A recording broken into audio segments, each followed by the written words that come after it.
Halo, assalamualaikum para pejuang P3K dan formasi guru sekalian. Jumpa lagi di channel Kelas Ilmu. Pada video kali ini, kita akan kembali lagi mengulas mengenai pendalaman materi kompetensi teknis, yaitu belajar mandiri bagi peserta didik, beserta dengan soal dan pembahasannya. Bagi kamu peserta P3K dari formasi guru, materi ini wajib untuk dipelajari. Namun sebelum lanjut, ada baiknya untuk teman-teman subscribe channel ini agar bisa mendapatkan info dan latihan soal terbaru dari Kelas Ilmu. Oke teman-teman, tanpa berlama-lama lagi, kita langsung aja ke materi dan latihan soalnya. Tapi sebelum kita ke latihan soalnya, aku mau kasih sedikit materi ya buat teman-teman, karena ini adalah pengetahuan basic atau dasar mengenai belajar mandiri bagi peserta didik ya. Jadi silakan teman-teman catat. Untuk indikator pencapaian belajar mandiri di sini itu ada 8. Yaitu yang pertama adalah teman-teman nanti diharapkan bisa menjelaskan pengertian belajar mandiri. Lalu yang kedua, teman-teman diharapkan mengetahui ciri-ciri belajar mandiri. Yang ketiga, teman-teman harus tahu konsep belajar mandiri. Yang keempat, teman-teman harus mengetahui peran teman-teman sebagai guru dalam belajar mandiri. Yang kelima, teman-teman harus mengetahui karakteristik sistem belajar mandiri. Lalu yang keenam, teman-teman mengetahui langkah-langkah belajar mandiri. Yang ketujuh, teman-teman bisa mengetahui kelebihan dan kekurangan sistem belajar mandiri. Lalu yang kedelapan, baru kita masuk ke latihan soal dan pembahasannya ya. Baiklah teman-teman, kita langsung saja ke indikator pencapaian pertama, yaitu pengertian. Belajar mandiri adalah kesediaan atau kesiapan seseorang untuk belajar yang terdiri dari komponen sikap yang berinisiatif belajar dengan atau tanpa bantuan orang lain, yang dapat mengidentifikasikan sumber pembelajaran, merumuskan dan mengevaluasi tujuan pembelajaran, serta memilih dan melaksanakan strategi pembelajaran yang sesuai. Tujuan belajar mandiri adalah mencari kompetensi baru, baik yang berbentuk pengetahuan maupun keterampilan untuk mengatasi suatu masalah. Untuk mendapatkan kompetensi baru tersebut, yang secara aktif pembelajar mencari informasi dari berbagai sumber dan mengolahnya berdasarkan pengetahuan yang dimiliki, gitu ya. Jadi, peserta didik diharapkan mengalami perubahan perilaku dalam aspek kognitif atau pengetahuan, afektif atau sikap, dan psikomotor atau keterampilan. Kemampuan belajar mandiri berperan membentuk peserta didik agar memiliki kemampuan belajar sepanjang hayat, gitu ya. Berikutnya ciri-ciri belajar mandiri. Ciri yang penting di sini adalah yang pertama, piramid tujuan. Besaran tujuan piramid sangat bervariasi tergantung faktor yang berpengaruh, diantaranya kekuatan motivasi belajar, ketersediaan sumber belajar, dan kemampuan belajar. Pada umumnya dapat dikatakan bahwa semakin kuat motivasi belajar, semakin tinggi kemampuan belajar, dan semakin tersedia sumber belajar ya. Secara umum dapat dikatakan bahwa keadaan ini menunjukkan kemungkinan semakin tingginya kualitas kegiatan belajar dan semakin banyaknya kompetensi yang diperoleh. Lalu yang kedua, sumber dan media belajar. Belajar mandiri dapat menggunakan berbagai sumber dan media belajar. Pengajar, tutor, kawan, pakar, praktisi, dan siapapun memiliki informasi dan keterampilan yang diperlukan bagi peserta didik dapat menjadi sumber belajar. Contohnya paket-paket belajar yang berisi buku teks, self-instruction materials, hingga teknologi informasi lanjut dapat digunakan sebagai media belajar dalam belajar mandiri. Lalu yang ketiga, tempat belajar. Belajar mandiri dapat dilakukan di rumah, sekolah, warnet, perpustakaan, dan dimanapun tempat yang memungkinkan berlangsungnya kegiatan belajar. Lalu yang keempat, waktu belajar. Belajar mandiri dapat dilaksanakan pada setiap waktu yang dikehendaki peserta didik ya. Lalu yang kelima, tempo dan irama belajar. Kecepatan belajar dan intensitas kegiatan belajar ditentukan sendiri oleh pembelajar sesuai dengan kemampuan, kebutuhan, dan kesempatan. Yang keenam, cara belajar.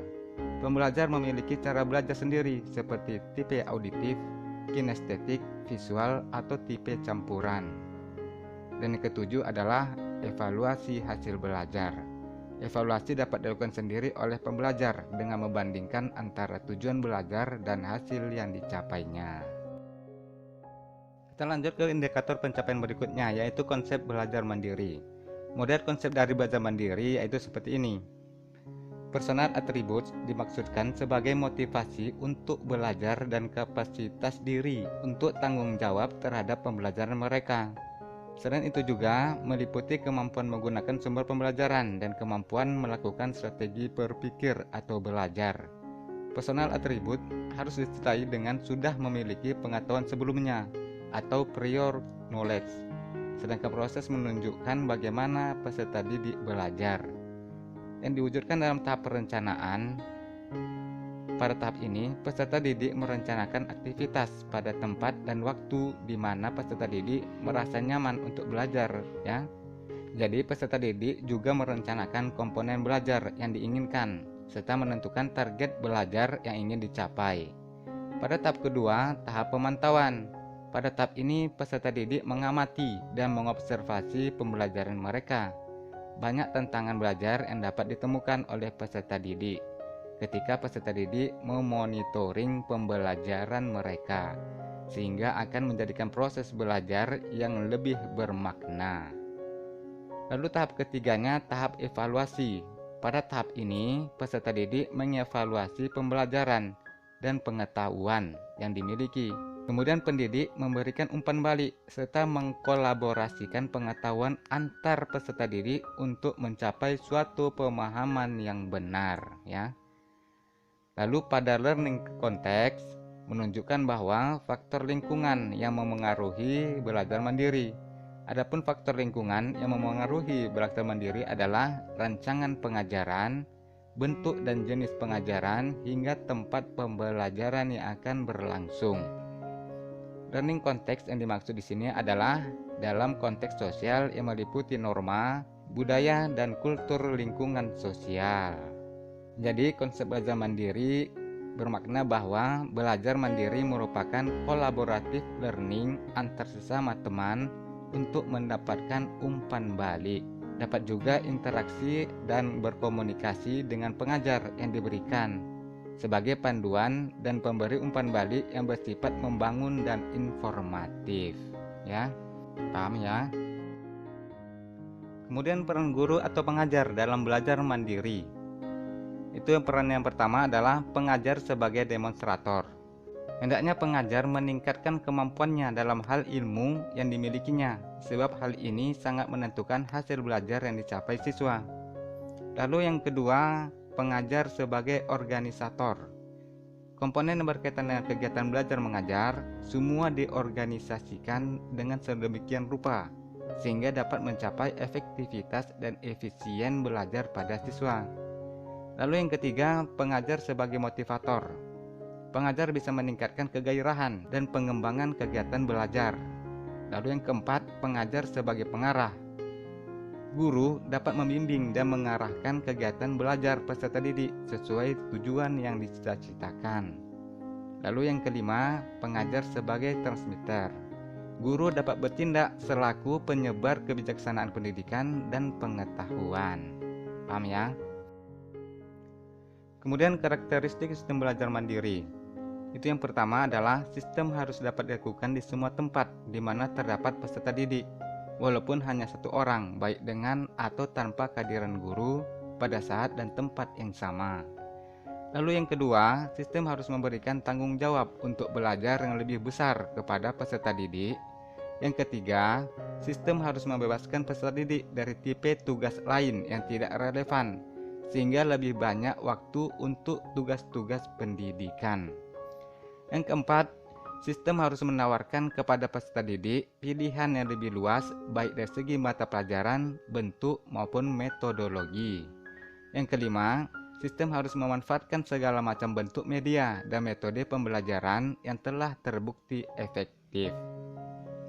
Yang keenam, sistem harus mencampur dan mengkombinasikan media dan metode sehingga setiap topik dalam suatu mata pelajaran diajarkan dengan cara yang terbaik.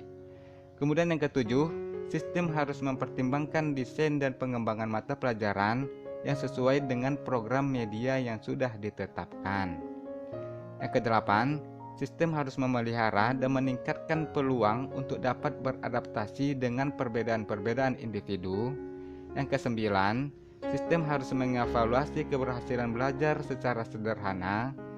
Dan yang kesepuluh, sistem harus memungkinkan peserta didik untuk memulai, berhenti, dan belajar sesuai dengan kecepatannya ya. Kita lanjut ke langkah-langkah belajar mandiri. Kita mulai dari yang pertama, menentukan mata pelajaran yang akan dipelajari hari ini. Lalu yang kedua, mempersiapkan kebutuhan yang diperlukan untuk belajar. Yang ketiga, menentukan tempat yang nyaman untuk belajar. Yang keempat, menentukan target belajar yang ingin dicapai hari ini. Lalu yang kelima, menentukan kapan belajar dimulai dan berapa lama belajar akan berlangsung. Lalu yang keenam, mengatur kecepatan belajar yang sesuai dengan deadline dan kemampuan diri masing-masing. Kemudian yang ketujuh, memperkirakan kemajuan apa yang ingin diperoleh setelah pembelajaran hari ini. Yang kedelapan, memperkirakan hal-hal apa saja yang dapat menghambat berlangsungnya proses belajar. Yang kesembilan, melakukan hal-hal yang dapat meningkatkan motivasi. Lalu langkah selanjutnya, selesai, finish.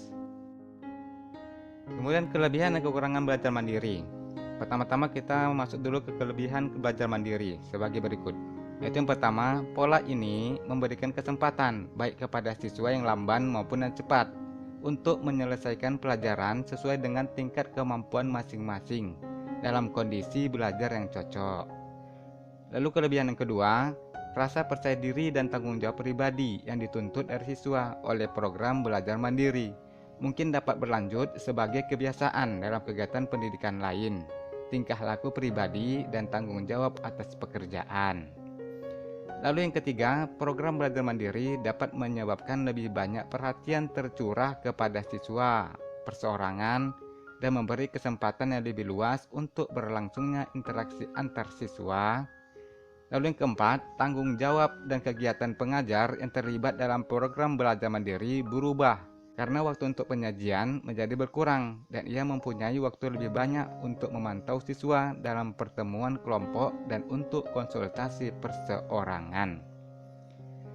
Lalu yang kelima, siswa cenderung lebih mempunyai metode belajar mandiri daripada metode tradisional karena sejumlah keunggulan yang dinyatakan di atas. Lalu kekurangannya, yang pertama, mungkin kurang terjadi interaksi antara pengajar dengan peserta didik atau peserta didik dengan peserta didik apabila program belajar mandiri dipakai sebagai metode satu-satunya dalam mengajar. Lalu kekurangan yang kedua, kurangnya disiplin diri ditambah lagi dengan kemalasan menyebabkan kelambatan penyelesaian program oleh beberapa siswa. Yang ketiga, metode belajar mandiri sering menuntut kerjasama dan perencanaan tim yang rinci di antara staf pengajar yang terlibat. Lalu yang keempat, program mandiri tidak cocok untuk semua peserta didik atau semua pengajar. Itu ya.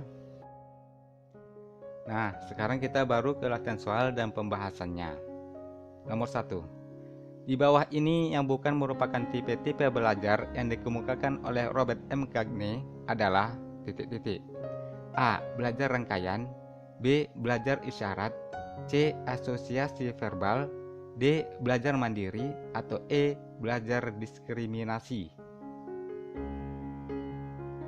Pembahasannya, tipe-tipe belajar yang dikemukakan oleh Robert M. Gagne adalah yaitu yang pertama, belajar isyarat. Yang kedua, belajar stimulus respon. Yang ketiga, belajar rangkaian. Yang keempat, asosiasi verbal. Yang kelima, belajar diskriminasi. Yang keenam, belajar konsep. Yang ketujuh, belajar aturan. Dan yang kedelapan, belajar pemecahan masalah. Jadi jawabannya di sini yang betul adalah yang D, belajar mandiri. Kalau untuk option D, belajar mandiri itu bukan merupakan tipe-tipe belajar yang dikemukakan oleh Robert M. Gagne. Belajar mandiri dikenal sebagai salah satu metode pembelajaran yang diterapkan dalam pendidikan terbuka. Jadi dia bukan termasuk tipe-tipe belajar. Soal nomor 2. Dalam belajar mandiri, peserta didik mempunyai otonom dalam belajar. Otonom tersebut terwujud dalam beberapa kebebasan sebagai berikut, kecuali A. Belajar sesuai dengan kecepatan sendiri, B. Ikut meningkatkan kegairahan dan pengembangan kegiatan belajar. C. Ikut menentukan bahan ajar yang ingin dipelajarinya dan cara mempelajarinya. D. Ikut menentukan cara evaluasi yang akan digunakan untuk menilai kemajuan belajarnya. Atau E. Ikut menentukan tujuan pembelajaran yang ingin dicapai sesuai dengan kondisi dan kebutuhan belajarnya.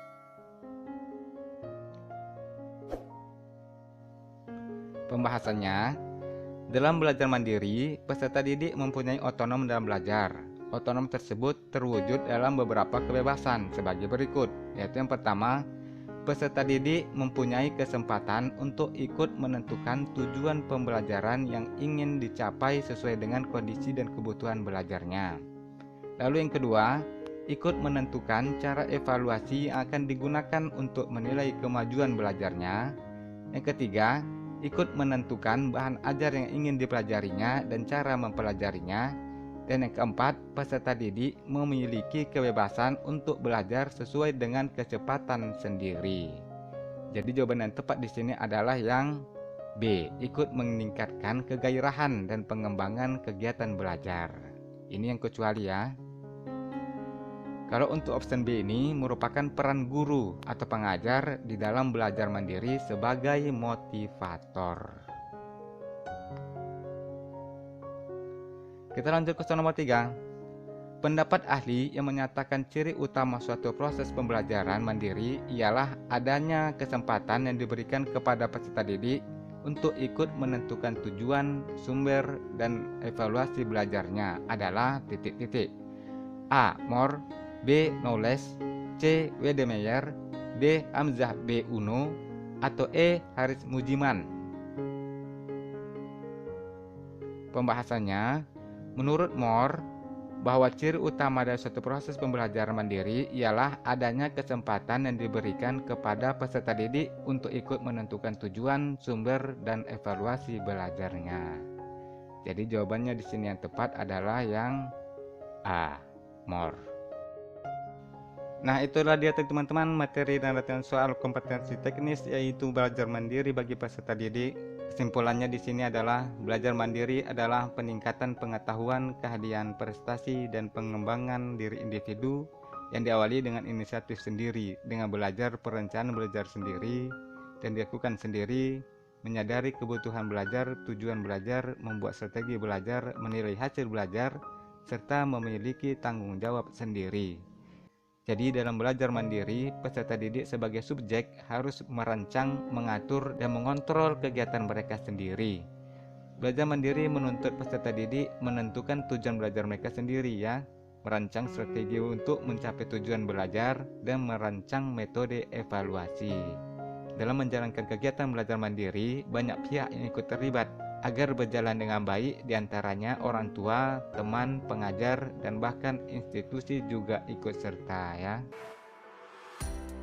Oke teman-teman, sekian dulu video pembahasan pendalaman materi dan latihan soal kompetensi teknis yaitu belajar mandiri bagi peserta didik pada kali ini.